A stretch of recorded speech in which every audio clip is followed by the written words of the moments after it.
మాజీ మంత్రి విడుదల రజనీ ముందస్తు బెయిల్ పిటిషన్పై విచారణ వాయిదా పడింది. ముందస్తు బెయిల్పై విచారణను ఏపీ హైకోర్టు బుధవారానికి వాయిదా వేసింది.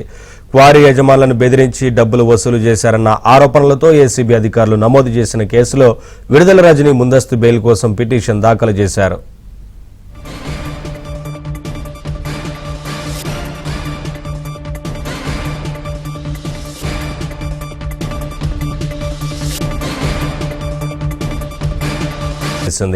క్వారీ యజమానులను బెదిరించి డబ్బులు వసూలు చేశారన్న ఆరోపణలతో ఏసీబీ అధికారులు నమోదు చేసిన కేసులో విడుదల రజనీ ముందస్తు బెయిల్ కోసం పిటిషన్ దాఖలు చేశారు.